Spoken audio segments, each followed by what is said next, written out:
A Hell's Angel was minutes from bankruptcy at 8 a.m. until a shy cashier spotted the mistake. The bell above the supermarket door chimed as Jake, Hellfire McCoy, pushed it open.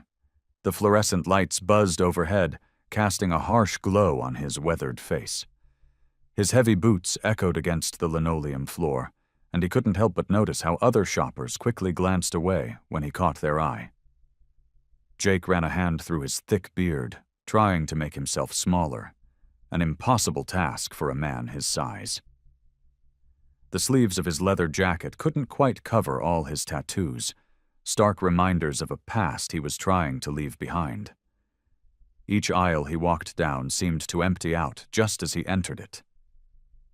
"Just need some groceries," he muttered to himself, grabbing a basket from the stack. The metal handle felt cool against his calloused palm. In the bread aisle, a young mother pulled her child closer as Jake reached for a loaf of wheat bread. The little girl's eyes went wide at his tattoos, and Jake felt that familiar ache in his chest. He offered a small smile, but the mother had already hurried away. "Before you continue listening, please let me know where in the world are you watching from today." Now back to the story. Jake moved through the store methodically, his shopping list crumpled in his pocket.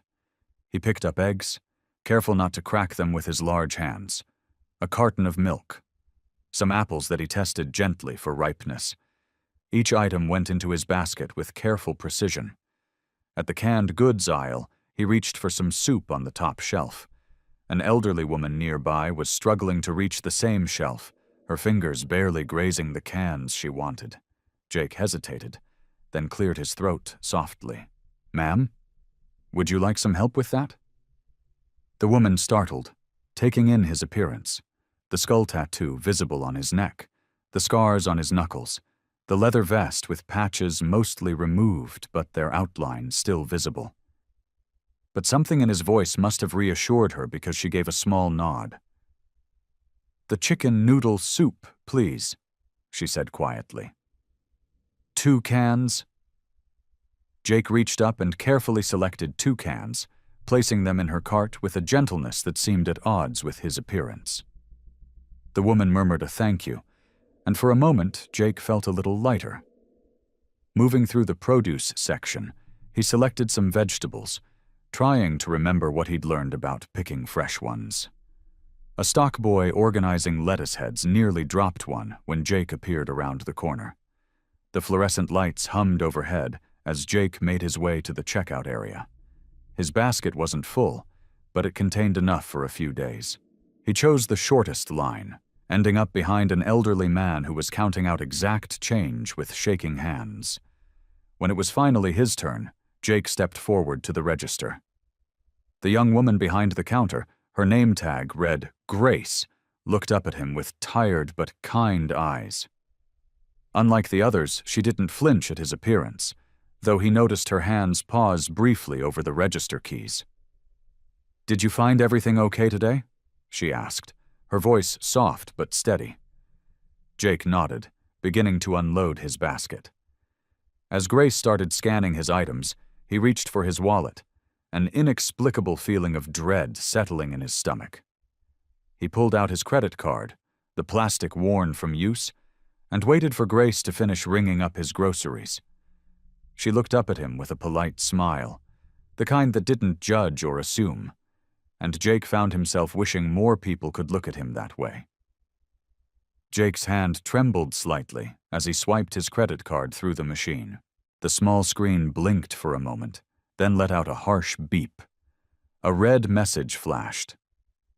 Card declined. His throat tightened. "Must be some mistake," he mumbled, more to himself than to Grace. "Would you like to try again?" Grace asked quietly, her voice barely carrying over the ambient noise of the store.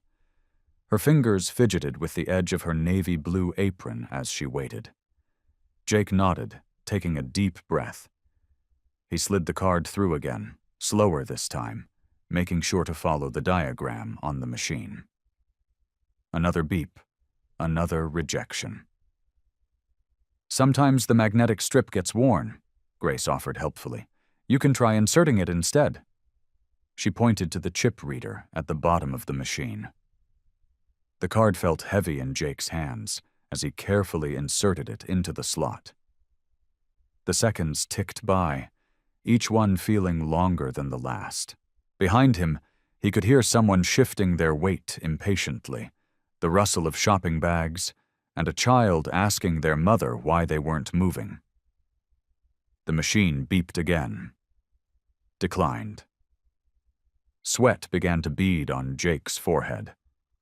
He was painfully aware of his size, of how much space he took up at the register, of how his tattooed hands shook slightly as he pulled out his wallet again to check for another card. "I've got another one here somewhere," he said, his gruff voice strained. The leather of his wallet was worn thin, and there, behind his driver's license, was his backup card. The one he'd been afraid to use because he knew how close to the limit it was. Grace waited patiently, her presence somehow calming despite the tension building in the air. She hadn't called for a manager, hadn't made any announced sounds, hadn't done anything to draw attention to his predicament. Instead, she carefully adjusted some bags near her register, giving him time. The backup card slid through the reader. Jake held his breath. The machine thought about it for what felt like an eternity. Beep. Declined. "No, no, no," Jake whispered, his large hands now visibly shaking. The fluorescent lights seemed too bright, the store too quiet. He could feel eyes on his back, could practically hear the judgments forming in people's minds. The tough-looking biker can't even pay for his groceries. The total on the display screen, $47.83, seemed to mock him. Just yesterday, he'd checked his account. There should have been enough. Unless that automatic payment he'd forgotten about had gone through. The realization hit him like a physical blow. "Sir?" Grace's voice broke through his rising panic. "Would you like to try one more time?" Jake stared at his card, at his calloused fingers holding it. The skull tattoo on his wrist seemed to grin up at him mockingly. Here he was, a former Hell's Angel, who'd once commanded respect with a single look, now unable to buy a few basic groceries. Someone in line behind him sighed loudly. Another person muttered something under their breath. The child from earlier asked, "Mommy, why is that scary man taking so long?" The walls of the supermarket seemed to close in. Jake's chest tightened, each breath becoming more difficult than the last. All his careful planning, all his attempts to build a new life, to start fresh. It was all crumbling around him right here in this fluorescent-lit aisle, with a line of strangers watching his humiliation. His hands wouldn't stop shaking as he tried one final time to swipe the card. Grace watched as Jake's large hands trembled over the card reader. The tough exterior he presented couldn't hide the vulnerability in his eyes. While other customers shuffled impatiently behind him, she noticed something that made her pause. "Sir," she said softly, keeping her voice low enough that only he could hear. "Would you mind if I take a look at your receipt for a moment?" Jake handed it over wordlessly, his weathered face etched with defeat. Grace's fingers traced down the lines of items, her brow furrowing as she concentrated. The fluorescent lights buzzed overhead as she compared the items in his bags to the list on the paper. "Something's not right here," she murmured, mostly to herself. Her fingers tapped quietly on the register's keyboard, bringing up the transaction details. "These numbers don't match up with what you bought." Jake leaned forward slightly, his presence less intimidating now despite his size. "What do you mean?" Grace's eyes darted between the screen and the receipt. "The system—" She paused, double-checking her findings. "It looks like it charged you for someone else's items, too, from a previous transaction." Her voice remained steady, but quiet. "The total should be much lower." The tension in Jake's shoulders eased slightly, but worry still creased his forehead. How much lower? Grace's fingers moved swiftly over the keyboard. Your actual total should be $23.41, not $47.83. She glanced up at him briefly. The system sometimes glitches like this. It's adding items from an earlier transaction to yours.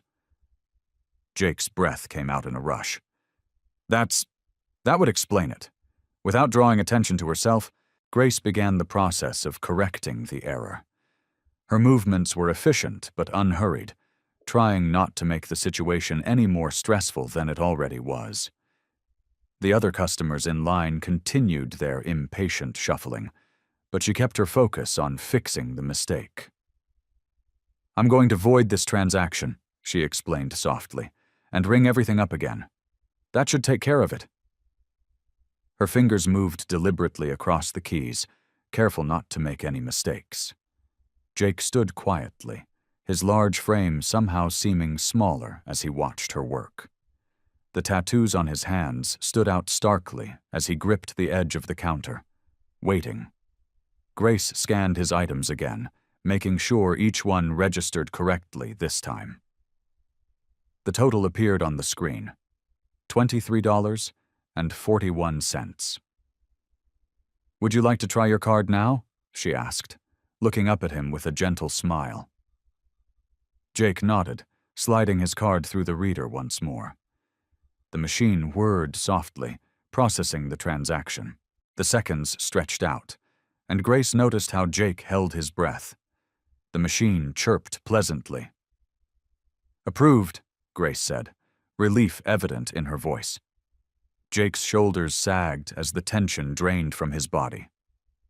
Thank you, he said, his gruff voice barely above a whisper. You didn't have to.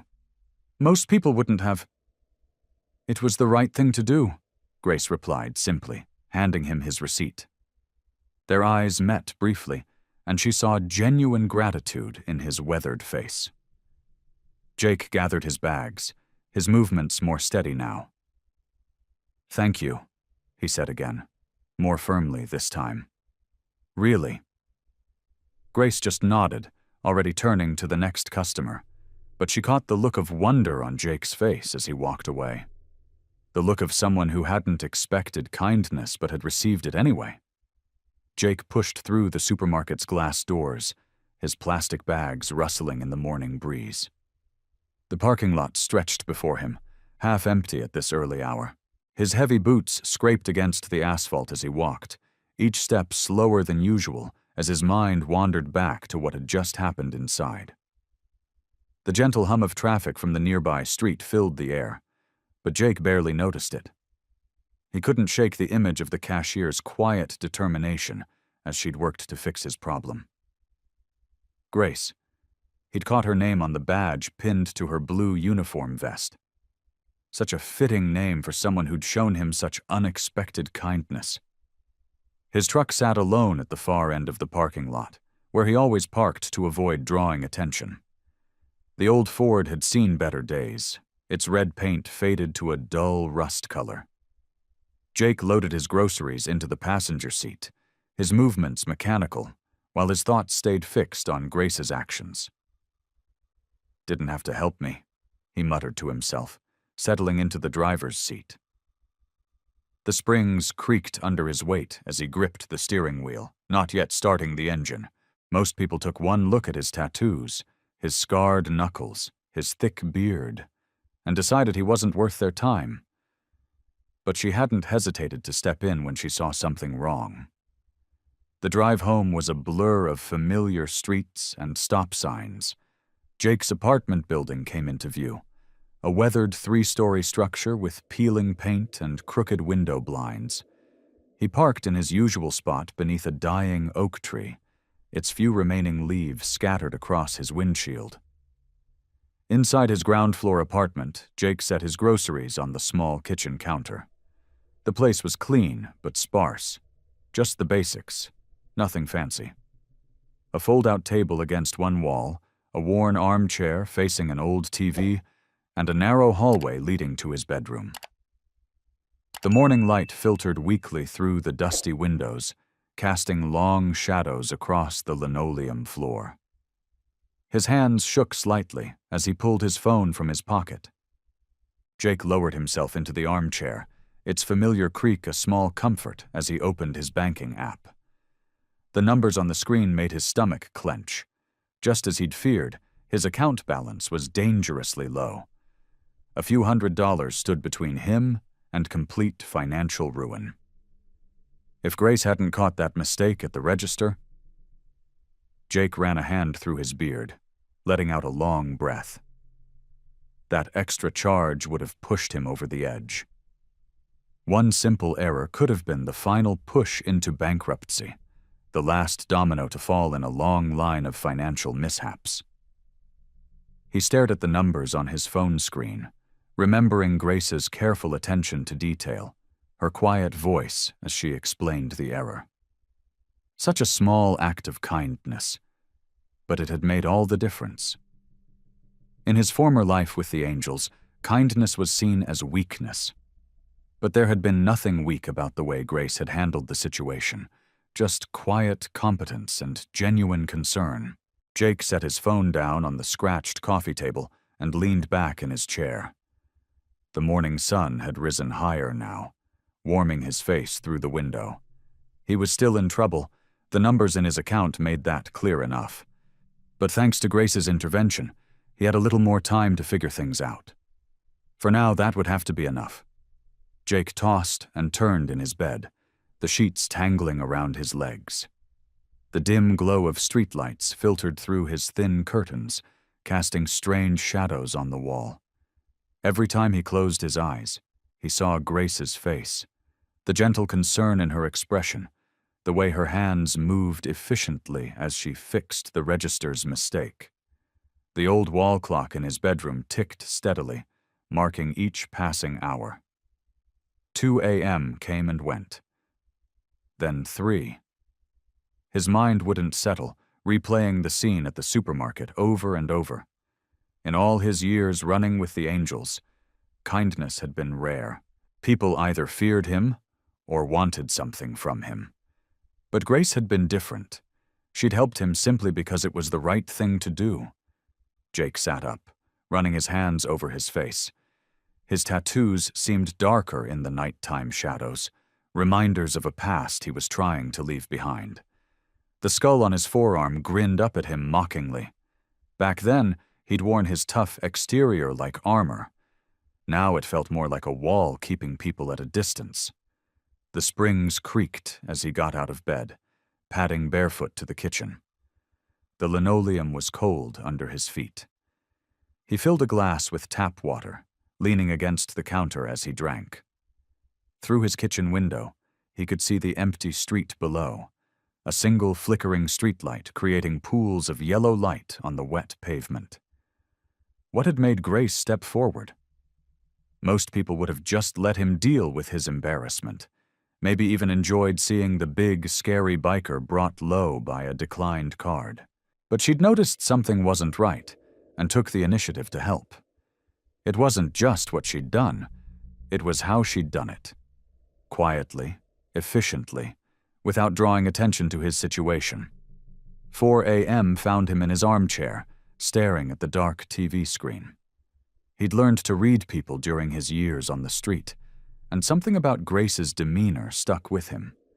The way she'd kept her eyes down, how her voice had been barely above a whisper.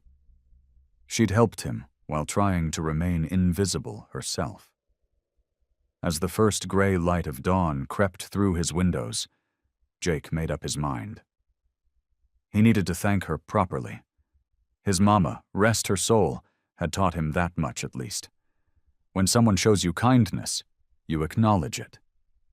He showered and dressed with purpose, choosing his least threatening outfit, a plain black t-shirt that covered most of his tattoos and his newer pair of jeans. He even trimmed his beard a bit, trying to soften his appearance. The mirror reflected back a man trying hard to look approachable, though his weathered face and massive frame made that a challenge. The supermarket parking lot was busier than yesterday when Jake pulled in around 9 a.m. He parked in the same spot as before, taking a deep breath before heading inside. The automatic doors slid open with a familiar whoosh, and the cool, air-conditioned breeze hit his face. Jake's eyes went straight to the checkout area. Register 3, where Grace had been yesterday, was open but staffed by someone else, a teenage boy with acne and a bored expression. He scanned the other registers, looking for Grace's slight frame and quiet presence, but she wasn't there. A feeling of unease settled in his stomach as he stood just inside the entrance, watching the morning bustle of shopping carts and customers. Jake approached the customer service desk, where a middle-aged woman with graying hair was sorting through papers. She looked up at him, and he noticed how she instinctively took a small step back. "Excuse me," Jake said, keeping his voice soft. "I'm looking for Grace, the cashier who was working Register 3 yesterday morning." The woman's expression shifted from wariness to something else. Was that sympathy? "Oh, Grace. She's no longer with us." Jake's stomach tightened. "What do you mean?" "I really shouldn't discuss personnel matters," she said, shuffling the papers in her hands. Jake leaned forward slightly, his large frame casting a shadow over the desk. "Please. She helped me yesterday, and I just wanted to thank her." The woman glanced around, then lowered her voice. "Between us, she was let go yesterday afternoon, right after her shift." Jake felt like he'd been punched in the gut. "Can I speak with the manager?" "Mr. Peterson, he's in his office." She pointed to a door marked Management near the back of the store. Jake's boots seemed heavier with each step as he walked to the manager's office. He knocked on the door, his knuckles barely touching the wood in an attempt to be gentle. "Come in," called a voice from inside. Mr. Peterson was a thin man with wire-rimmed glasses and a perpetual frown. He looked up from his computer screen, his frown deepening when he saw Jake. "Can I help you?" "I want to know about Grace," Jake said, remaining in the doorway. "The cashier you fired yesterday." "As I told Mrs. Winters, we don't discuss." "She was helping me," Jake interrupted. "There was a problem with my transaction, and she fixed it." Mr. Peterson's expression hardened. "Yes, she did. She improperly handled a transaction, circumventing our established procedures. We can't have employees making up their own rules." "She didn't make up rules," Jake said, his voice growing tight. "The system overcharged me. She caught the mistake. She should have called a supervisor." Mr. Peterson straightened some papers on his desk. "Besides, this wasn't her first warning about being too creative with solutions. We need employees who follow protocol." Jake's fingers curled into fists at his sides. He forced them to relax, remembering his promise to himself to leave violence in the past. "So you fired her for doing the right thing?" "We fired her for not following proper procedures." Mr. Peterson's tone was dismissive. "Now, if you'll excuse me." Jake stood there for a moment longer, looking at the manager who had so casually ruined someone's livelihood. Then he turned and walked out, his jaw clenched tight.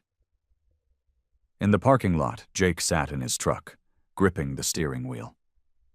Grace had lost her job because she'd helped him, because she'd shown kindness to a stranger who looked like trouble. The guilt sat heavy in his chest, making it hard to breathe. He thought about Grace's quiet demeanor, how she'd tried to help without drawing attention to herself or to him. Now he understood why. She'd probably been walking on eggshells, knowing she was already in trouble with management. Jake started his truck, the engine rumbling to life. He couldn't leave it like this. He had to find her, had to make this right somehow. Grace had reached out to help him when he needed it. Now it was his turn to do the same for her. Jake pulled his truck into the parking lot of Mel's Diner, the third restaurant he'd visited that morning. The neon "Open" sign buzzed faintly in the window, and the smell of coffee and bacon drifted through the air. Inside, a bell chimed as he pushed open the door.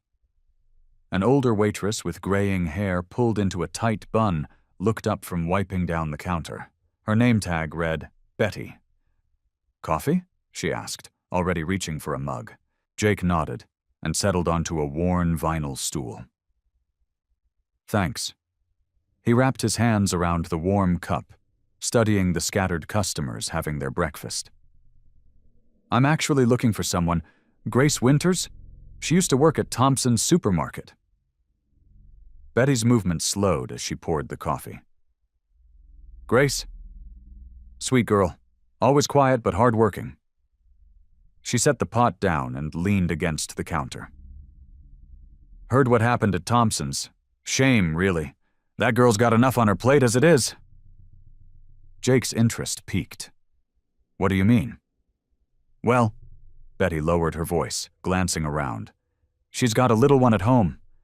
Tommy, I think his name is. Poor kid's been sick on and off. Medical bills must be through the roof."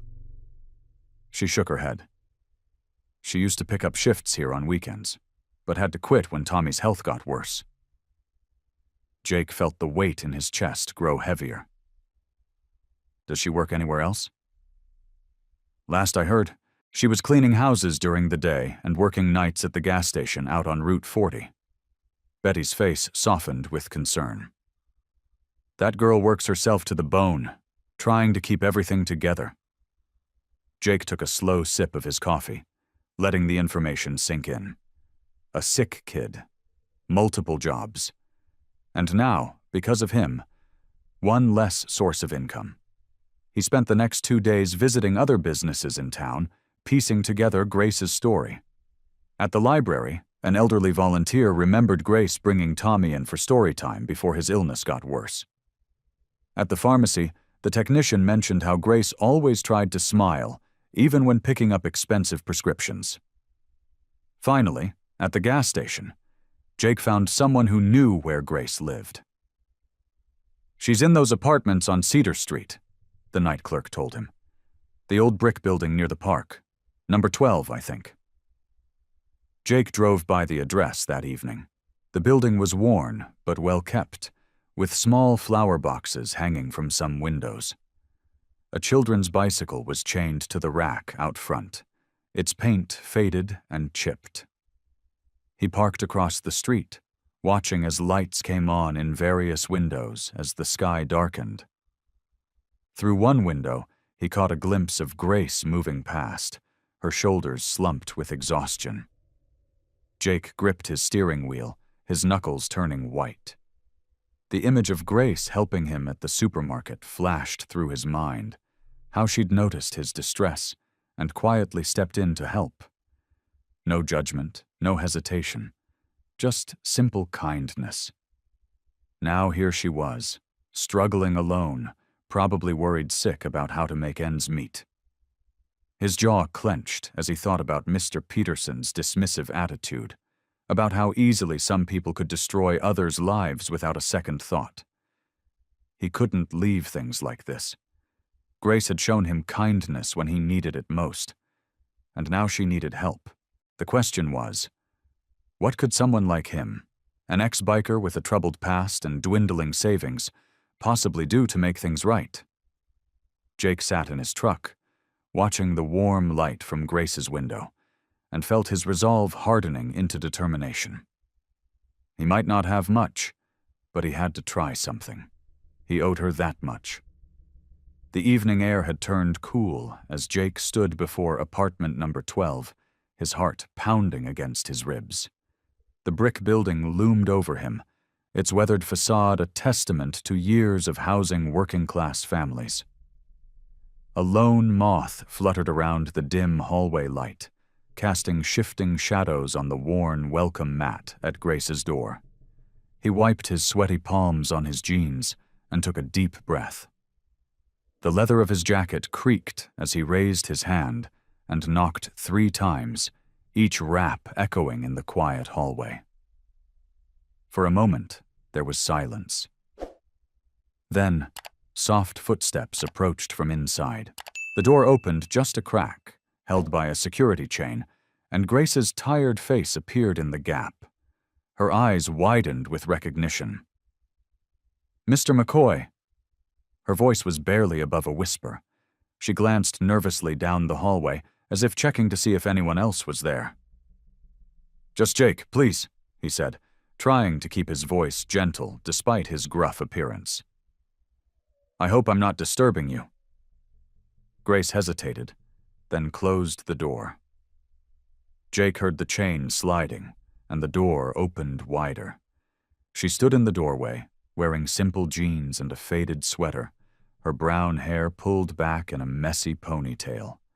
Dark circles under her eyes spoke of sleepless nights and endless worry. "How did you find me?" she asked, wrapping her arms around herself. Jake shifted uncomfortably. "I asked around town. I know I shouldn't have, but—" He paused, struggling to find the right words. "I needed to talk to you about what happened at the supermarket." From inside the apartment, a small cough echoed, followed by the quiet sound of cartoons playing on TV. Grace glanced back over her shoulder, her motherly instinct evident in the gesture. "I heard you lost your job because of me," Jake continued, his voice rough with emotion. "Because you helped me when I needed it, and I can't let that stand." Grace's cheeks flushed. "It wasn't your fault. I knew the rules about adjusting transactions. I made that choice. But you shouldn't have had to make that choice." Jake reached into his jacket pocket and pulled out an envelope. "I know about Tommy's medical bills. Please, let me help." Grace's eyes widened as she stared at the envelope. Her hands trembled slightly, and she took a small step back. I can't accept that. It's too much." "It's not charity," Jake insisted, holding the envelope out. "It's me making things right. You helped me when I was at my lowest, Grace. Let me return the favor." Grace shook her head, tears welling up in her eyes. "Mr. McCoy, Jake, I appreciate what you're trying to do, but I can't take your money. We'll manage somehow. We always do." Another small cough came from inside, and Grace's face crumpled slightly before she composed herself. She straightened her shoulders, though, and gave Jake a weak smile. "Thank you for the offer, but please, it's too much. I'd be too embarrassed to accept it." Jake stood there, the envelope still extended, feeling helpless in the face of her quiet dignity.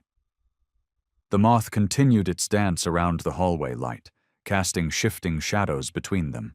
Jake sat in his truck outside Grace's apartment building, the rejected envelope heavy in his pocket.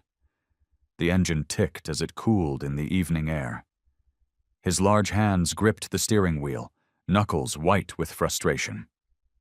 The image of Grace's tired eyes and proud refusal wouldn't leave his mind. "Money's not the answer," he muttered to himself, shaking his head.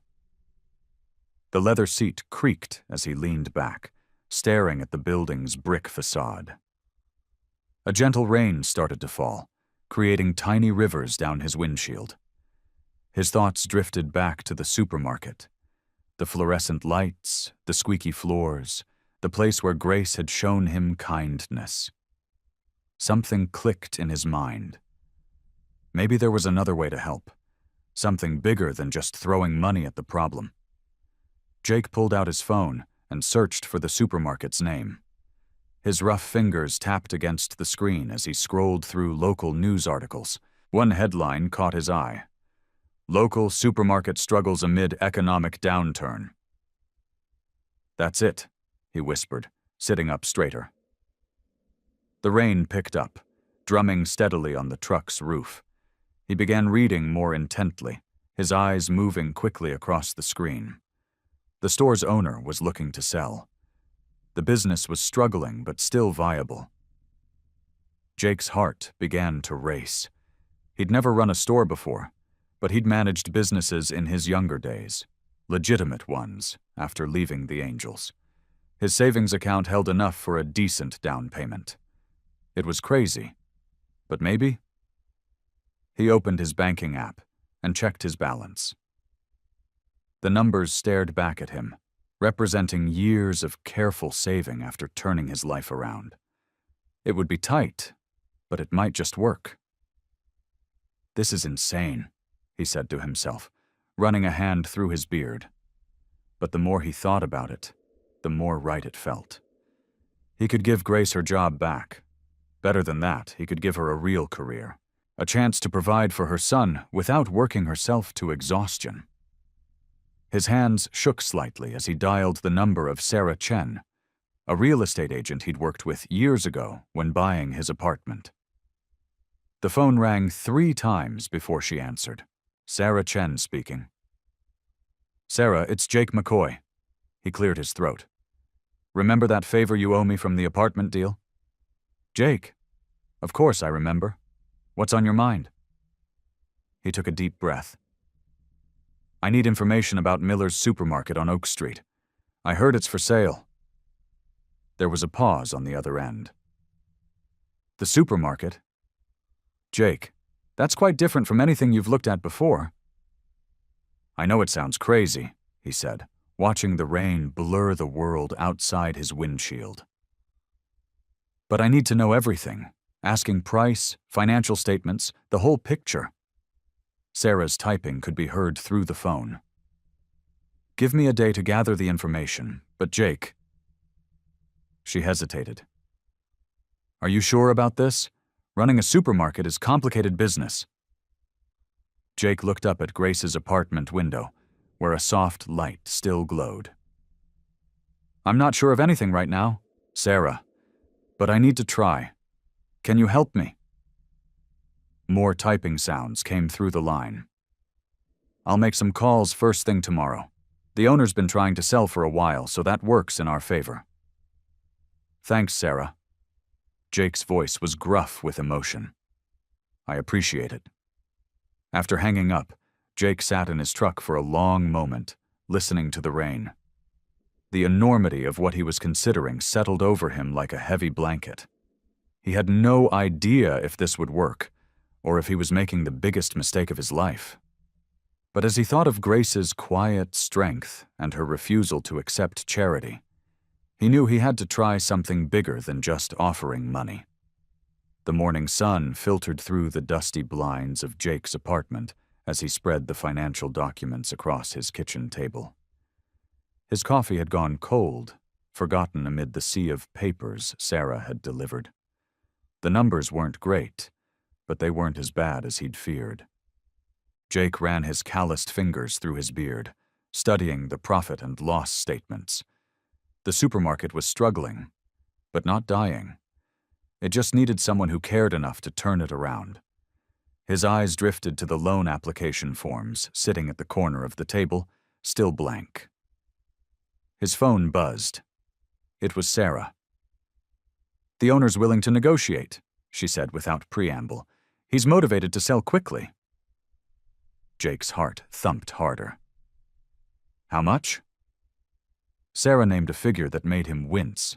It would take everything he had saved, plus a substantial loan. The thought made his stomach churn, but Grace's face flashed in his mind, her quiet dignity, her gentle strength. "I'll do it," he said, his voice gruff with determination. "Jake, are you absolutely sure? This is a huge risk."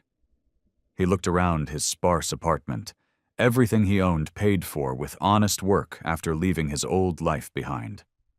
"Sometimes you gotta take risks for the right reasons, Sarah." The next few hours passed in a blur of paperwork. Jake's hand cramped from signing documents, each signature feeling heavier than the last. The loan officer at the bank raised his eyebrows at Jake's tattoos, but couldn't deny his excellent credit score and solid savings. "It's unusual," the loan officer said, adjusting his tie, "for someone to buy a business in this condition." Jake met the man's eyes steadily. Sometimes unusual is exactly what's needed. By late afternoon, Jake sat in the bank's conference room, surrounded by even more paperwork. His savings account had been drained to a fraction of its former size. The loan agreement lay before him, requiring one final signature. His hand hesitated over the paper. Sarah touched his arm gently. "You can still back out." Jake thought about grace, about second chances, about redemption. He'd spent years trying to prove he was more than his past. Maybe this was his chance to prove it to himself. He signed. The bank officer nodded, gathering the papers. "Congratulations, Mr. McCoy. You're now the owner of Miller's Supermarket." Jake stood, feeling slightly dazed. Sarah handed him a set of keys. His keys now. They felt impossibly heavy in his palm.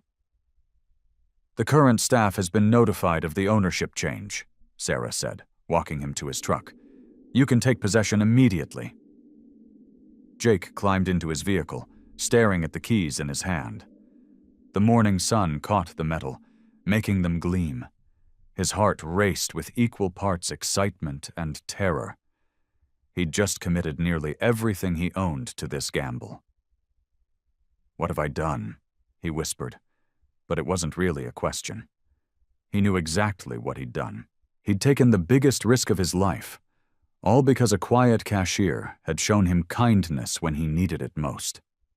The weight of responsibility settled over him like a heavy blanket. He was now responsible for not just his own future, but the livelihoods of his employees. And hopefully soon, Grace would be among them. The morning light spilled through the freshly cleaned windows of the supermarket, casting long shadows across the newly polished floors. Jake stood at the entrance, his hands fidgeting with his collar. He'd traded his usual leather jacket for a button-down shirt, though he couldn't bring himself to cover his tattoos completely. The sleeve tattoos peeked out from under his rolled-up cuffs, telling stories of his past life. "Everything's ready, Mr. McCoy," said Maria, one of the longtime employees who'd stayed on. She held a clipboard against her chest, giving him an encouraging smile. "The shelves are stocked, the registers are updated, and we've got all hands on deck." Jake nodded, his throat tight. He'd spent the last week overseeing renovations, updating equipment, and learning more about grocery management than he ever thought he'd need to know. The savings he'd poured into this place showed in the fresh paint, bright lights, and new signage outside. "Thanks, Maria." He glanced at his watch. "Time to open up." As he walked to unlock the front doors, Jake's eyes scanned the parking lot. A small crowd had gathered, curious locals eager to see what changes the ex-biker had made to their neighborhood store. But among the faces, he couldn't find the one he was looking for. Grace hadn't returned his calls, and his invitation to the reopening had gone unanswered. The door chimes tinkled as the first customers entered. Jake stood back, trying to smile as people walked past. Some nodded politely. Others stared at his tattoos with uncertainty. A few regular customers from the old store offered words of encouragement. "Nice to see someone breathing new life into this place," said an elderly woman, patting his arm as she walked by with her cart. Jake moved through the aisles, watching as shoppers explored the renovated store. He'd kept the layout familiar, but made improvements where needed. New freezer cases hummed efficiently. The produce section sparkled under enhanced lighting, and the checkout area had been modernized with updated registers. "The bread aisle looks great," commented a young mother, her toddler seated in the cart. "And those prices are really reasonable." Jake managed a smile, but his stomach churned. Those low prices were a gamble, part of his strategy to win back customers and compete with the bigger stores in nearby towns. But every discount ate into his already thin margins. By mid-morning, the store was steadily busy. Jake stood near the front windows, watching people come and go. Each ring of the cash register brought both hope and anxiety. He'd invested everything in this place, and now his future hung on whether these customers would return tomorrow, next week, next month. Sarah, his realtor, stopped by around lunchtime. "The place looks amazing, Jake," she said, looking around appreciatively. "How's the first day going?" "People are shopping," he replied, his voice gruff with tension. "Time will tell if it's enough." "And Grace?" Sarah asked carefully. "Any word from her?" Jake shook his head, his jaw tightening. The empty register where she used to work seemed to mock him. He'd bought this place to help her, to make things right. But now he wondered if he'd made a colossal mistake. The weight of his decision pressed down on him like a physical thing, making his shoulders sag. A young cashier called for assistance with a register issue, and Jake moved to help, pushing aside his doubts. He had to focus on making this work, even if Grace never walked through those doors again. Too many people were counting on him now, his employees, his customers, the bank. He couldn't afford to let his personal feelings get in the way of running this business. But as he fixed the register problem, he couldn't help glancing at the door every time the bells chimed, hoping to see a familiar face. Jake sat in his small office at the back of the supermarket, staring at a piece of paper with Grace's address scribbled on it. He'd finally gotten it from Maria, who knew Grace from their time working together.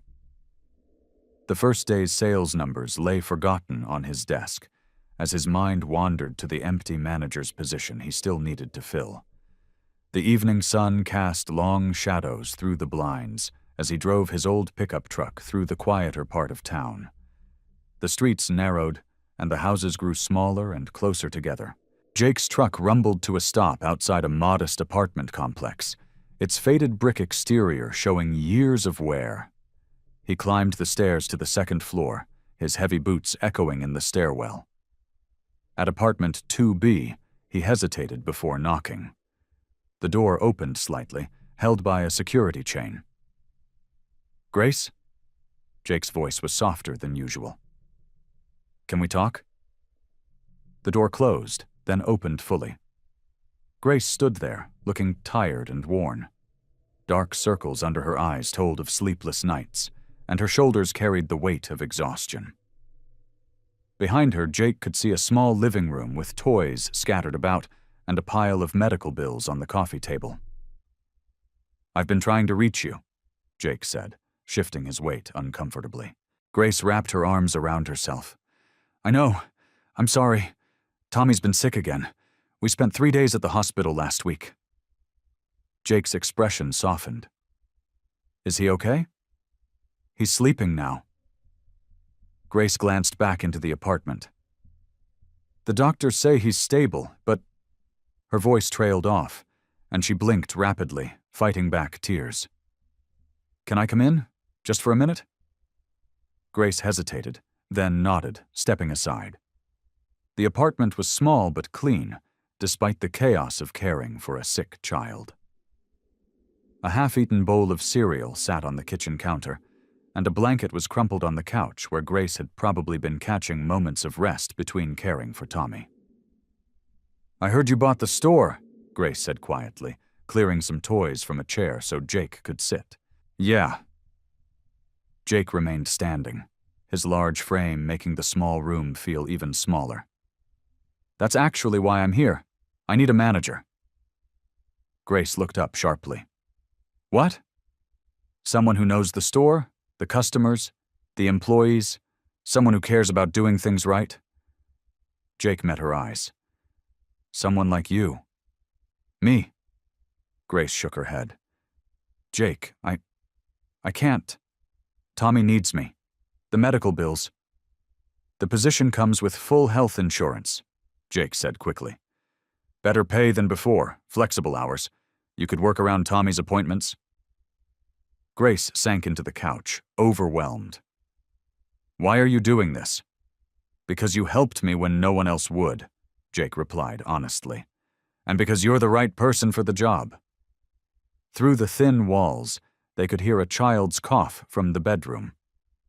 Grace's eyes darted toward the sound, her maternal instincts evident. "I don't know," she said, twisting her hands in her lap. "It's a lot to take on. And after what happened last time?" She trailed off, remembering her firing. "What if I mess up again?" "You didn't mess up before," Jake insisted. "You did the right thing. That's exactly why I want you running the store. Grace stood and paced to the window, hugging herself tightly.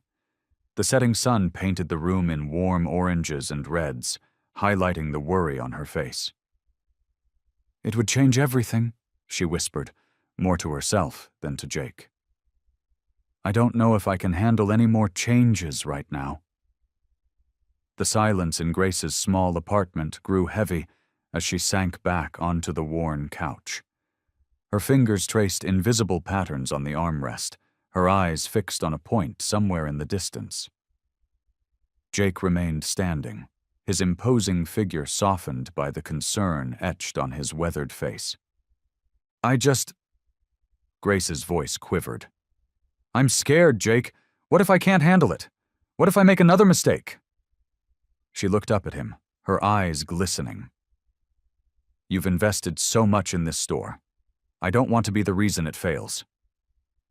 Jake pulled over one of the kitchen chairs, its legs scraping softly against the linoleum floor.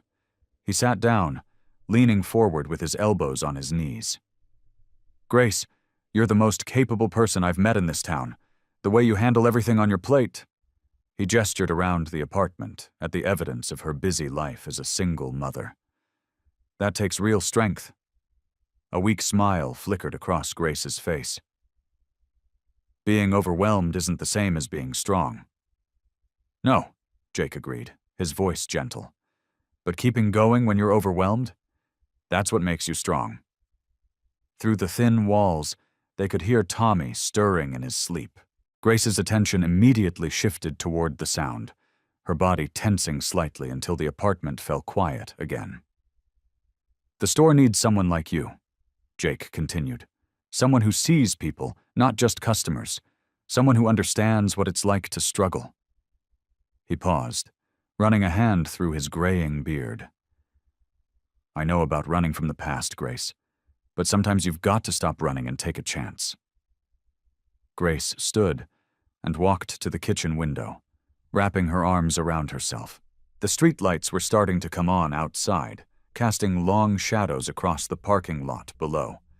It's not just about me anymore, she said softly. Every decision I make affects Tommy. That's exactly why you should consider it, Jake replied. Better pay, health insurance, stable hours. You wouldn't have to work 3 jobs anymore. Grace turned back to face him, her expression torn between hope and fear. And what if I fail? What then? Then we figure it out together, Jake said firmly. The position is yours if you want it. No pressure, no strings attached. Just then, Jake's phone buzzed in his pocket. He pulled it out, frowning at the screen. Sorry, I need to take this. It's my financial advisor. He stepped into the hallway, closing the door quietly behind him. Grace could hear his muffled voice through the door, growing increasingly tense. When he returned a few minutes later, his face had lost some of its color. Everything okay? Grace asked, noting the change in his demeanor. Jake ran a hand over his face, suddenly looking tired. Just some unexpected complications with the store's finances. Nothing for you to worry about. But his voice lacked conviction, and Grace could see the tension in his shoulders. Jake? She pressed gently. What's wrong? He sank back into the chair, the wood creaking under his weight. The store's debt. It's worse than I thought. A lot worse. He looked up at her, his eyes troubled. But that doesn't change anything about my offer. The position is still yours if you want it. Grace stood there, watching this man who had already risked so much trying to help her, now facing even bigger challenges than before. The weight of the decision pressed heavily on her shoulders as she considered what to say next. Jake sat at his makeshift desk, a folding table crammed into what used to be the supermarket's storage closet. Stacks of papers surrounded him, each one spelling out trouble in bold black numbers. His hands were stained with ink from going through endless invoices and receipts. The small desk lamp cast harsh shadows across his tired face. He rubbed his eyes, trying to focus on the figures in front of him. The clock on the wall showed 11:30 p.m., but time had lost all meaning hours ago. Outside his office, the empty aisles of the supermarket stood silent, waiting for tomorrow's customers. "This can't be right," he muttered, double-checking a column of numbers. The outstanding bills were piling up faster than he could keep track. Supplier invoices, utility payments, and maintenance costs seemed to multiply every time he looked away. Jake pulled out his phone and scrolled through his recent calls. Grace's name appeared near the top. He'd talked to her earlier about starting next week. The memory of her cautious optimism gave him a fresh surge of determination. He couldn't let her down, not after everything. His calculator clicked steadily as he worked through another set of figures. Each total made his stomach sink a little lower. The store's previous owners had left behind more problems than he'd realized. The refrigeration units needed repairs, the inventory system was outdated, and several vendors were threatening to cut them off unless old debts were paid. Running his hands through his beard, Jake stood up and paced the small office. His motorcycle boots echoed against the linoleum floor. The tattoos on his arms, remnants of his wilder days, seemed to mock him. What did an ex-biker know about running a business? But then he remembered Grace's face when he'd offered her the manager position. The way hope had flickered in her eyes, fighting against years of disappointment and struggle. He thought about Tommy, her son, and how this job could change their lives. "Come on, McCoy," he growled at himself. "Figure it out." He returned to his desk and pulled out his personal bank statements. His savings were almost depleted from buying the store, and his credit cards were maxed out from covering emergency repairs. He'd been avoiding looking too closely at his own finances, focusing instead on keeping the store afloat. His phone buzzed, making him jump. The screen showed his financial advisor's number. Jake's heart rate picked up. Mark never called this late unless it was important. "Mark?" Jake answered, his voice rough from lack of sleep. "Jake, we need to talk." Mark's tone was grave. "I've been going through the numbers you sent me." Jake's grip tightened on the phone. "How bad is it?" "It's worse than we thought." Mark paused. The store's previous owners, they weren't just disorganized. They were hiding debts, big ones. The room seemed to tilt slightly as Mark continued, laying out the harsh reality in precise terms. Outstanding loans, unpaid taxes, deferred maintenance costs. It was all adding up to a number that made Jake's head spin. "And Jake," Mark added, his voice softening, "I looked at your personal finances too, with the money you've already put into the store." He trailed off. Jake sank into his chair, the cheap plastic creaking under his weight. The desk lamp flickered, as if even it was struggling to stay on. "Just tell me, Mark." "You're not just in the red, Jake. You're looking at potential bankruptcy if something doesn't change fast." Jake stared at his phone long after Mark had hung up. The harsh fluorescent light buzzed overhead, matching the static in his mind. His financial advisor's words echoed in his head. Potential bankruptcy. The phrase felt like a punch to the gut. He pushed away from his desk and walked to the store's front windows. The empty parking lot stretched before him, lit by a single flickering street lamp. His motorcycle sat alone under it, a reminder of simpler days when his biggest worry was where the open road would take him. "What am I doing?" he muttered, pressing his forehead against the cool glass. The tattoos on his arms seemed to mock him.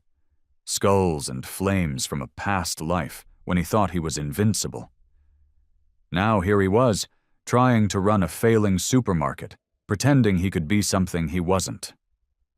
Jake pulled out his wallet and found the crumpled receipt from that first day. The day Grace had helped him. He smoothed it out, studying the faded numbers.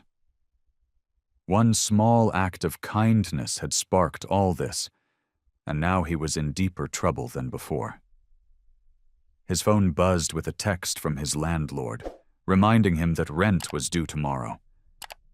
Jake hadn't even thought about his own bills, too focused on keeping the store afloat. He could sell the store now, cut his losses before things got worse, maybe even recover some of his savings. The thought felt like acid in his stomach. Walking through the empty aisles, Jake ran his hand along the shelves.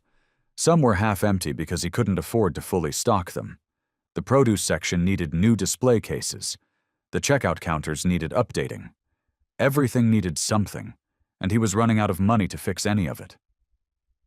He stopped at Register 3, Grace's old station. The memory of her quiet determination that day hit him hard. She hadn't hesitated to help him, even though it cost her job. And now here he was, thinking about walking away when things got tough. Back in his office, Jake slumped into his chair. His eyes fell on the employment contract he'd drawn up for Grace, still unsigned. He pictured her face when he'd offered her the manager position, that mix of hope and fear, the way her hands had trembled slightly as she'd considered the possibility of a better life. The weight of his Hell's Angels jacket had never felt as heavy as the responsibility he carried now. But something else stirred in his chest, something he hadn't felt in years. Purpose. Jake stood and walked back to the window, watching as a light rain began to fall. His reflection stared back at him. Graying beard, tired eyes, weathered face. Behind that tough exterior, he saw something new. Determination. He thought about Grace's quiet strength, how she kept going despite everything life threw at her. She'd shown him kindness when he least expected it, when he thought he was beyond help.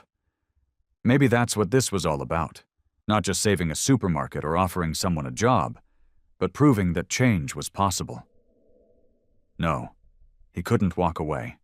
Not from Grace, not from this chance to make something right. He might be facing bankruptcy, but he'd faced worse odds before. This time, though, he was fighting for something bigger than himself. Jake turned away from the window and headed back to his desk. He had work to do. Jake stood in front of his whiteboard, marker in hand, studying the list of ideas he'd scrawled across its surface. Family movie night in the parking lot and weekend farmer's market jumped out at him. Simple ideas, but maybe they could work. His sleeve caught on the corner of his desk as he reached for his coffee, revealing the faded flames tattooed on his forearm. The old Jake would have laughed at the idea of organizing community events. But the old Jake hadn't known Grace either. He picked up his phone and dialed the local radio station. "Hey there, this is Jake McCoy from Valley Market," he said, his gruff voice softening as he explained his plan for a weekend event. The station manager seemed excited. Small towns were always hungry for something new. Over the next few days, Jake threw himself into preparations. He cleared the parking lot and borrowed folding chairs from the church down the street. Local vendors, excited by the prospect of a new venue, signed up for spots at his makeshift farmer's market. The whole thing felt strange to him, a former Hell's Angel organizing family events, but he kept pushing forward. On Saturday morning, Jake arrived early to set up. The sun hadn't fully risen when he started arranging tables and putting up signs advertising special grand opening discounts. His hands, more used to working on motorcycles than hanging decorations, felt clumsy with the bright streamers. People started trickling in around 9. At first, just a few curious onlookers, then more as word spread. Kids dragged their parents to the popcorn machine he'd rented. Elderly couples browsed the local produce stands. The parking lot hummed with conversation and laughter. Inside the store, Jake had marked down prices on essential items. "First week special," signs dotted the aisles. He watched as shopping carts filled up, each purchase helping to chip away at the store's debt. It wasn't much, but it was a start. Every time the door chimed, Jake looked up, hoping to see Grace. He'd sent her a text about the event, but received no response. Still, he'd set aside the manager's contract, ready if she changed her mind. The following weeks brought more changes. Jake started a Local Product of the Week feature, showcasing items from nearby farms and businesses. He organized evening cooking demonstrations in the store's deli section. Each small success built on the last. The numbers started to improve. Not dramatically, but enough to give Jake hope. Regular customers returned, bringing friends and family. The empty shelves slowly filled again. The produce section got its new display cases. But Grace's absence weighed on him. He'd drive past her apartment sometimes, seeing lights on but never gathering the courage to knock. Once, he spotted her at the doctor's office with her child, but she'd hurried away before he could approach. One evening, as Jake closed up the store, he noticed someone had left a note in the suggestion box. The handwriting looked familiar. "The new changes are wonderful," it read. "You're doing a good thing here." It wasn't signed, but Jake knew who had written it. He folded the note carefully and tucked it into his wallet, right next to that old receipt from his first visit. The store was starting to feel like home now, filled with the warmth of community support. But without Grace there to share in its recovery, something still felt missing. Jake locked the front doors and walked to his motorcycle. The evening air carried the scent of approaching autumn. He'd come this far. He just had to keep going, keep building, keep hoping that somehow Grace would find her way back. The morning sun cast long shadows across Valley Market's parking lot as Jake wheeled out the last shopping cart from the collection area. A month had passed since his first community event, and the change was visible everywhere he looked. The once empty parking lot now had a steady stream of cars coming and going. Inside, the fluorescent lights illuminated freshly stocked shelves. Mrs. Peterson, a regular customer in her 70s, waved at Jake as she picked through the local apples he'd gotten from Thompson's farm just outside town. "These are wonderful, Jake," she said, holding up a crisp, red delicious. "Just like the ones my father used to grow." Jake nodded, his weathered face breaking into a small smile. "Got them in fresh this morning, Mrs. Peterson." The store's transformation wasn't just physical. The atmosphere had shifted from the impersonal feel of a chain store to something warmer, more personal. Jake had learned all the regular customers' names, and they'd stopped flinching at his tattoos and gruff exterior. Sarah from the bakery department approached him with a clipboard. "The orders for next week's bread drive are in. We've got 30 families signed up already." The bread drive had been Linda Cooper's idea. She'd mentioned how some families struggled to afford basics, and Jake had immediately set up a program where customers could buy bread at cost. The community's response had been overwhelming. At the customer service desk, Tommy, a local high school student Jake had hired part-time, was helping an elderly man with his grocery bags. The boy's earnest assistance reminded Jake of Grace's gentle way with customers. He pushed the thought aside, focusing instead on the day ahead. The afternoon brought more customers, including some faces Jake hadn't seen before. Word had spread about Valley Market's transformation, drawing people from neighboring towns. The deli counter, which Jake had expanded to include local meats and cheeses, had a constant line. "Hey, Jake," called Bill Thompson, the apple farmer, who'd stopped by to deliver more produce. "Heard about your community appreciation event tomorrow. Count me in. I'll bring some fresh cider." Jake had been planning the event for weeks. He'd arranged for food trucks, set up picnic tables, and organized games for kids. It was his way of thanking the community for their support, though part of him hoped it might also draw Grace back. The local paper had run a story about the store's turnaround. "Local business revival, former biker transforms struggling supermarket," read the headline. Jake kept the article posted on the bulletin board, not out of pride, but as a reminder of how far they'd come. By closing time, Jake stood in the middle of his store, taking in the busy day's aftermath. The shelves needed restocking, but they weren't empty anymore. The floors needed sweeping, but they were dirty from customer traffic, not neglect. As he prepared for tomorrow's event, setting up tables and chairs in the parking lot, Jake felt a mix of emotions: pride in what he'd accomplished, gratitude for the community's support, and a lingering sadness that Grace wasn't there to see it all. The evening air grew cool as Jake hung strings of lights between the lampposts. Tomorrow, these same lights would shine over families enjoying free hot dogs and ice cream, children playing games, and neighbors catching up with each other. He'd even arranged for face painting and a local band to play. Everything was ready. Jake stepped back to survey his work, hoping that somewhere in town, Grace might be planning to attend. But he couldn't be sure. She still hadn't responded to his invitation. The community event was in full swing.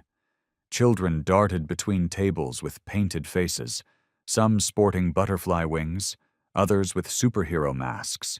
The aroma of grilled hot dogs and fresh popcorn filled the air, mixing with the sound of a local band playing folksy tunes near the store entrance.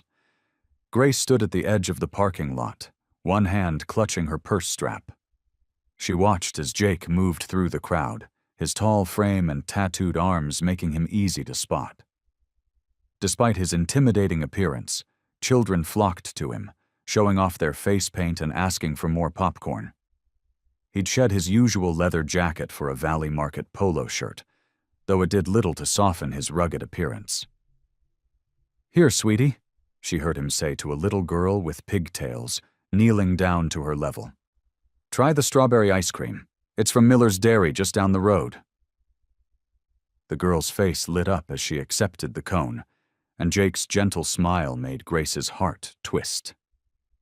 From her vantage point, Grace could see how much the store had changed. The once dingy exterior now sparkled with fresh paint in warm earth tones. Hanging baskets full of flowers decorated the entrance, and a hand-painted welcome sign invited customers inside. Through the windows, she could see the new produce displays Jake had installed, filled with local fruits and vegetables. Mrs. Peterson, Grace's former favorite customer, spotted Jake and waved him over. Grace watched as he listened patiently to the elderly woman, nodding and laughing at whatever story she was telling. He'd changed since that day at the checkout counter.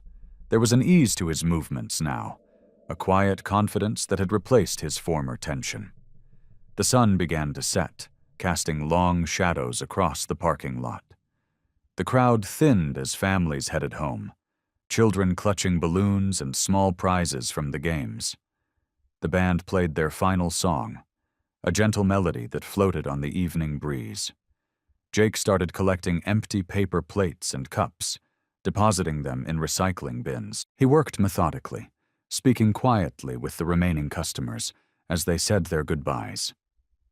Grace noticed how they touched his arm or patted his shoulder, gestures of familiarity and trust that would have seemed impossible months ago.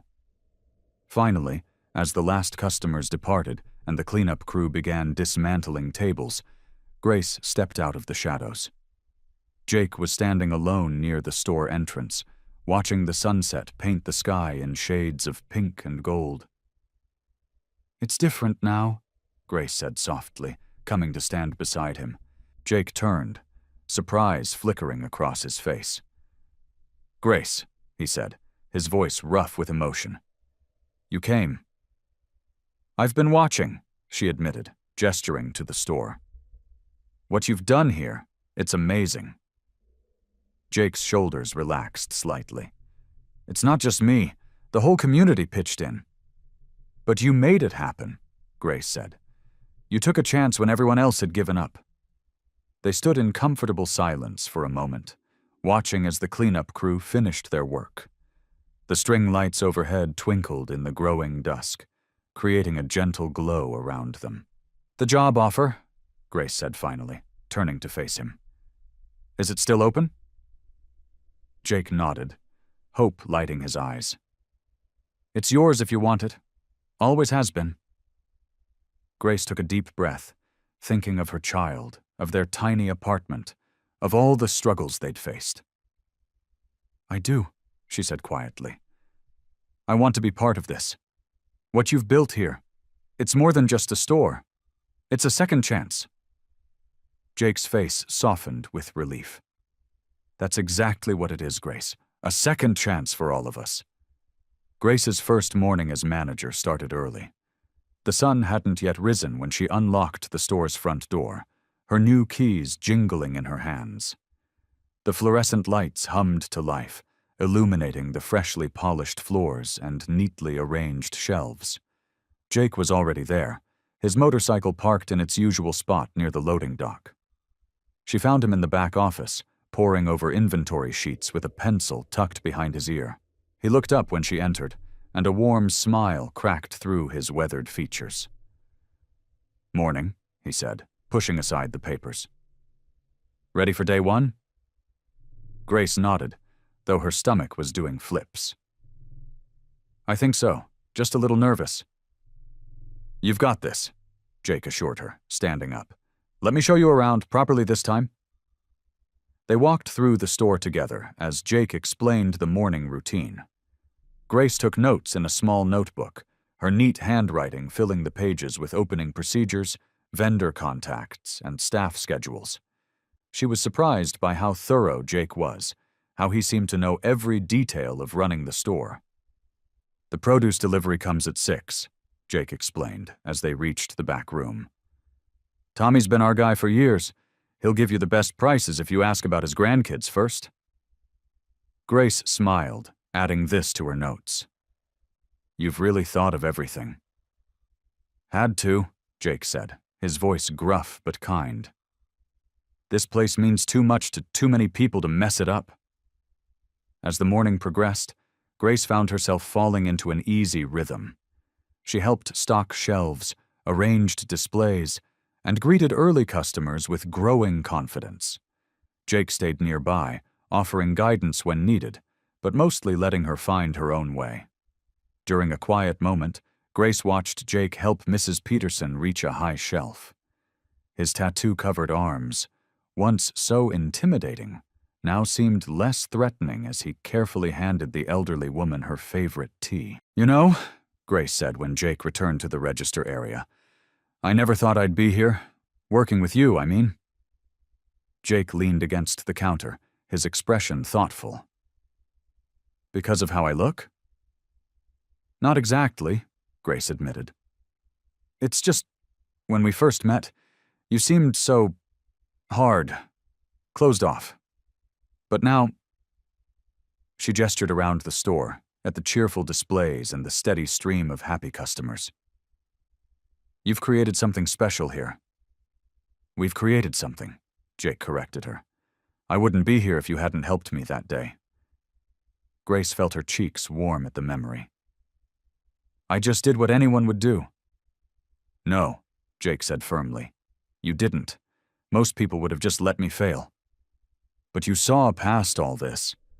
He gestured to his tattoos and scarred knuckles, and showed kindness to a stranger. They worked side by side through the morning rush, moving in sync as if they'd been doing this for years. Grace noticed how Jake's gruff exterior melted away when he interacted with customers, especially the children who came in with their parents. During a brief lull, Grace found herself organizing receipts in the office. Jake brought her a cup of coffee, made exactly how she liked it, something he'd noticed without her ever telling him. "Jake," she said, accepting the coffee with a grateful smile. "I need to thank you for believing in me when I didn't believe in myself." She paused, gathering her thoughts. "I never imagined someone who looked as tough as you could show such kindness. You've given me and my child a chance at a better life." Jake's morning routine was interrupted by the sound of construction across the street. The rhythmic pounding of hammers and whirring of power tools drew his attention to the window. Through the glass, he watched as workers hung a massive banner across what used to be an empty storefront. "Coming soon, Megamart Superstore!" His heart sank. He'd heard rumors about a big chain moving into town, but seeing it become real was different. The coffee in his hand suddenly tasted bitter. Grace walked into his office, carrying a stack of weekly reports. She noticed his tense posture immediately. "What's wrong?" Jake gestured toward the window. Grace moved closer, her eyes widening as she took in the scene across the street. The construction site was massive, at least 3 times the size of their store. "They'll have everything," Jake said, his voice heavy. "Bigger selection, lower prices, probably even a pharmacy." He ran a hand through his graying beard. "We just got this place back on its feet, and now—" Grace set down the reports and stood beside him. Together they watched as more workers arrived, unloading boxes of fixtures and equipment. "All our regular customers will probably switch to them," Jake continued. "Can't blame them either. Times are tough, and cheaper prices are cheaper prices." Mrs. Chen, one of their elderly regulars, walked past the construction site. She paused to read the banner, then hurried into their store. The bell above the door chimed as she entered. "Jake, Grace," Mrs. Chen called out. "Have you seen what they're building?" She made her way to the office, her face creased with concern. "My daughter says those big stores killed all the small businesses in her town." Grace pulled up a chair for Mrs. Chen. "We've just seen it ourselves," she said softly. "Well, I won't shop there," Mrs. Chen declared firmly. "This store has been here since I moved to town 30 years ago. Where else would I get my specialty? Who else knows that I need help reaching the top shelf?" She patted Jake's arm. "And who else would carry my groceries to my car when it's raining?" Jake's expression softened slightly. "Thanks, Mrs. Chen. But they'll probably stock your tea too, and for less money." "It's not about the tea," Mrs. Chen insisted. "It's about community. It's about family." Grace's eyes lit up. "She's right, Jake. Remember when Tommy's daughter was sick last month? You let him adjust his delivery schedule so he could take her to treatments. Would a big corporation do that?" Jake shook his head slowly. "And what about the local produce we get from the Peterson farm?" Grace continued, pulling out a chair and grabbing a notepad. "Or the way we let Mrs. Rodriguez pay in installments when her Social Security check was delayed?" Jake sat down beside her, beginning to see where she was going. "The bulletin board where people post local jobs and services?" "The free coffee for the morning regulars," Grace added, writing quickly. "The emergency deliveries during snowstorms," Mrs. Chen chimed in. Jake looked at the growing list. Each item represented not just a service, but a relationship, a story, a connection to their community. "Maybe we can't compete on price," Grace said, "but we have something they can never buy, real relationships with real people." Jake nodded, feeling his determination return. He pulled his chair closer to Grace's, and together they began brainstorming ways to emphasize their store's unique role in the community. Mrs. Chen stayed, offering suggestions and occasionally patting their hands encouragingly. Jake stood at his office window, watching crowds stream into the newly opened Megamart across the street. Their parking lot was packed, while his own store's lot looked patchy with empty spaces. The morning sun cast long shadows across the asphalt, and his coffee had gone cold on his desk, untouched. Grace knocked softly before entering. "The numbers from yesterday," she said, placing a folder on his desk. Her voice was gentle, but Jake could hear the worry in it. He nodded without turning around. "How bad?" "Sales are down 30% from last week." Grace moved to stand beside him. Together they watched as another car pulled into Megamart's lot. "They're offering opening week specials. Everything at cost, some items below cost." Jake's jaw tightened. "We can't match those prices. We'd be out of business in a month." Through the window, they could see their regular customers, people they knew by name, walking into Megamart with empty shopping carts. Mrs. Rodriguez, who they'd helped during hard times. Mr. Peterson, whose local produce they still stocked. Even Tommy, their longtime delivery driver, was pushing a cart through Megamart's automatic doors. I thought, Jake's voice cracked slightly. I thought what we built here meant something to them. Grace touched his arm gently. It does, but people are struggling. When you're counting every penny. I know, Jake sighed. He finally turned from the window and slumped into his chair.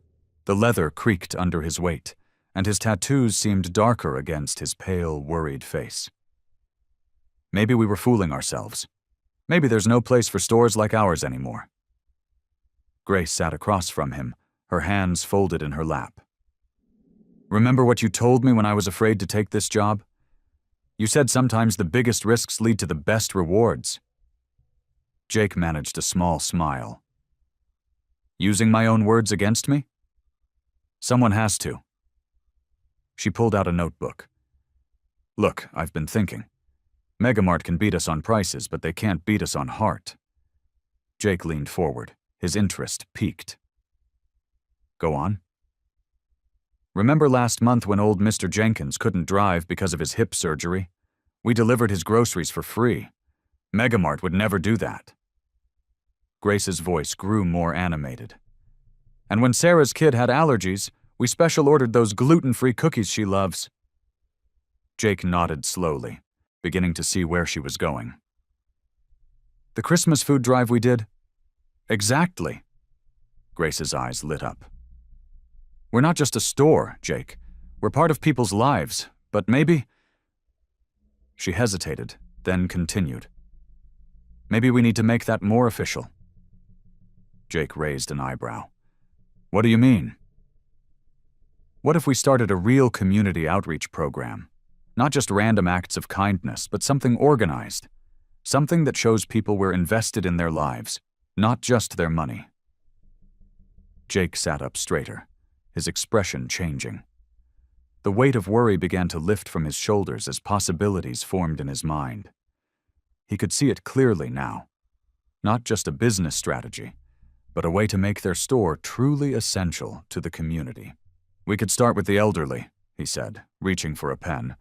Organize regular delivery routes, help them with their shopping. Grace was already writing. And the single parents who can't shop during regular hours? Special opening times just for them, Jake added, his voice growing stronger. With coffee and donuts. They worked together, ideas flowing faster than they could write them down. The sound of customers at Megamart faded into the background as they focused on what made their store different, what made it special. For the first time since Megamart opened, Jake felt hope rising in his chest. Maybe they couldn't compete on price, but they could offer something more valuable, genuine care for their community. The line stretched around the block. Jake blinked twice, not quite believing his eyes. Elderly couples chatted with young mothers. Kids ran between shopping carts, laughing. The morning sun painted everything in warm, golden light, making the Community First Shopping Hour banner above the store entrance glow. I've never seen anything like this, Grace whispered, standing beside him at the store's entrance. She clutched her clipboard, checking off names as people entered. Mrs. Rodriguez waved as she walked in, pushing Mr. Peterson in his wheelchair.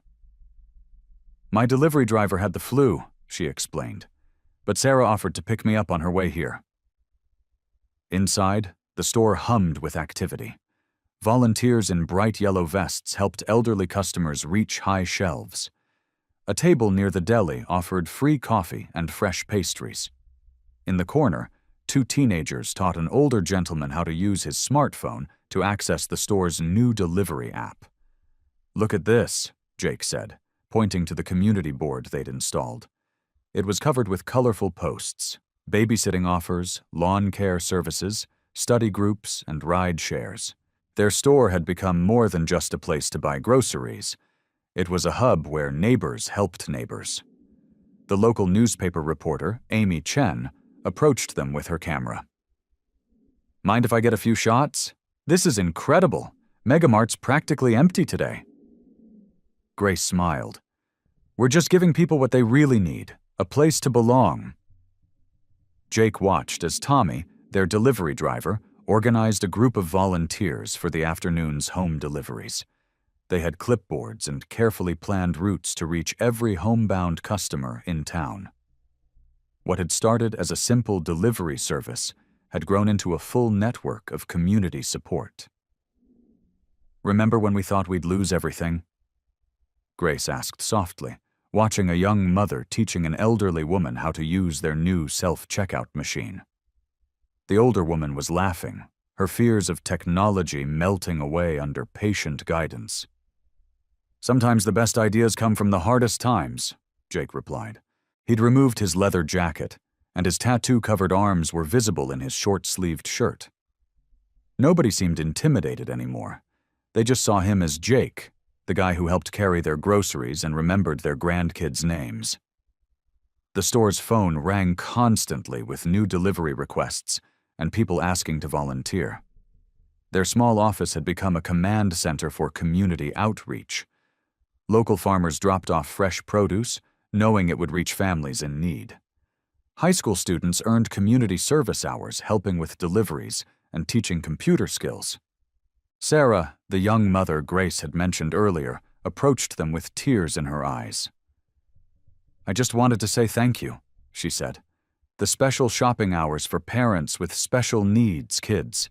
It's changed our lives. Tommy even brings our groceries when Jason's having a bad day." Grace squeezed her hand. That's what community is for. As the morning rush settled into a steady stream of customers, Jake and Grace took a moment to stand back and observe what they'd created. The store buzzed with conversation and laughter. People weren't just shopping. They were connecting. "You know," Grace said quietly, "when you first bought this place, I thought you were crazy." She turned to face him, her eyes bright with emotion. "But you saw something I didn't. You believed in the power of community when everyone else was focused on prices and profits." Jake shook his head. "You're the one who showed me what real kindness looks like. That day at the register, you helped a stranger when nobody else would. Everything we've built here started with that moment." They stood together in comfortable silence, watching their vision of community come to life around them. The morning sun streamed through the windows, warming the space where hope had taken root and flourished. Jake leaned against the counter, his weathered hands wrapped around a cup of coffee. The morning rush had settled into a comfortable hum of activity. Everywhere he looked, he saw signs of life and community, something he'd never expected to find when he first walked into this store months ago. Grace moved efficiently between the aisles, helping an elderly woman find her favorite tea brand. Her quiet confidence had grown stronger with each passing day. No longer the timid cashier who'd helped him that fateful morning, she carried herself with gentle authority that commanded respect without demanding it. "Remember when this place was practically empty?" Jake asked, as Grace returned to the counter. "Now look at it." She smiled, adjusting her name tag that now read Store Manager. "It's amazing what a little kindness can do." The produce section, once tired and sparse, now burst with colorful local fruits and vegetables. Old Mr. Jenkins, a local farmer, had started bringing in his organic produce 3 times a week. His vegetables might not look as perfect as the competitors, but customers loved knowing where their food came from. "You know what gets me?" Jake said, his voice gruff with emotion. "A few months ago, I couldn't even buy groceries without my card being declined.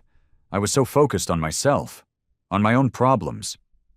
He gestured to the bustling store. "Never thought I'd end up here." Grace touched his arm gently. "Sometimes the best changes come when we stop thinking about ourselves and start thinking about others." They watched as Sarah, one of their regular customers, helped an elderly man reach a box of cereal from a high shelf. Without prompting or payment, people had started helping each other. The store had become more than just a business. It was a place where the community came together. Jake's tattoos, once a source of whispers and sideways glances, had become just another part of who he was. Kids would sometimes ask about them, and he'd share cleaned-up versions of his stories, always ending with lessons about making better choices. "I used to think strength meant not needing anyone," Jake admitted, watching a group of teenagers help an older woman load groceries into her car through the window. "But real strength, it's about being there for others, isn't it?" Grace nodded, her eyes bright. "And letting others be there for you, too." The morning light streamed through the windows, catching the Community First sign they'd hung above the customer service desk. Jake remembered the day they'd put it up, how uncertain everything had felt. Now, that simple phrase had become their guiding principle. "You know what's funny?" Jake said, straightening up. "When I bought this place, I thought I was saving it. Turns out it saved me instead." Grace smiled knowingly. "Sometimes that's how it works. When you help others, you end up helping yourself." They stood together, watching their little community move through the aisles. Where Jake had once seen just shelves and products, he now saw connections and possibilities. Each interaction, each small act of kindness, reminded him of how far he'd come from that desperate morning when his card was declined. The weight of near bankruptcy and isolation that had once crushed him had been replaced by something lighter, a sense of purpose, of belonging. His strength now came not from standing alone, but from standing with others. "I never thought I'd say this," Jake murmured, "but I'm grateful for that morning when everything went wrong. If my card hadn't been declined..." Grace squeezed his arm gently. "Sometimes our worst moments lead us exactly where we need to be." The setting sun painted the storefront in warm oranges and pinks, casting long shadows across the parking lot. Jake and Grace stood outside, watching as the last customers of the day made their way home. The gentle evening breeze carried the scent of fresh bread from the bakery section, a new addition they'd added last month. "Hard to believe how different everything looks now," Jake said, running his hand along the freshly painted wall. Gone were the peeling paint and worn-out signs. The store's exterior now matched its renewed spirit inside, clean, welcoming, and full of life. Grace nodded, her eyes tracking a young mother who was buckling her child into a car seat. "Remember how empty this parking lot used to be? Now we have to think about adding more spaces." Jake chuckled, the sound warm and genuine. The tough exterior that had once seemed permanently etched into his features had softened over the months. His tattoos still told stories of his past, but they weren't the whole story anymore. "You know what I love most about this time of day?" Grace asked, wrapping her arms around herself as the evening air grew cooler. "It's when everything slows down just enough to really see what we've built here." The store's windows glowed with warm light, and through them they could see their employees restocking shelves and chatting easily with each other. The Community First sign caught the last rays of sunlight, seeming to glow from within. "I was so lost when I first walked in here," Jake admitted, his voice low and thoughtful. "Thought I had nothing left to give anyone. Couldn't even buy my own groceries." He shook his head, remembering that desperate morning. "Then you helped me, even though you didn't have to." Grace smiled, her quiet strength showing in the way she carried herself now. "And look what happened because of that one small moment. You turned around and helped not just me, but the whole community." They watched as Mr. Jenkins's truck pulled away, empty now after delivering tomorrow's produce. The local farmers section had become one of their biggest draws, something the big competitor across the street couldn't match. "You know what means the most to me?" Jake gestured toward the store. "It's not just about making money anymore, it's about making a difference." He paused, looking at the families walking to their cars, the elderly couples helping each other with their bags, the teenagers who now had their first jobs. "Every person who walks through those doors is part of something bigger." The sunset had painted the sky in deeper purples now, and the first stars were beginning to appear. The store's sign lit up automatically, casting a gentle glow over them both. "We did good, didn't we?" Grace asked, her voice carrying a hint of pride she'd never have shown months ago. Jake nodded, feeling a deep sense of contentment settle over him. The weight of his past, the years of anger, the mistakes, the loneliness, felt lighter now. He'd found something he never knew he was looking for. Not just success, but purpose. "Yeah," he said softly. "We did good." They stood there together, watching as the day faded into evening, the store standing as a beacon of what they'd built. Not just a business, but a home for their community. The peace Jake felt wasn't just about the store's success. It was about the journey that had brought him here, the kindness he'd learned to give and receive, and the quiet strength of the woman standing beside him who had shown him what real courage looked like. I hope you like this story. Please share what's your favorite part of the story and where in the world you are watching from. Have a wonderful day.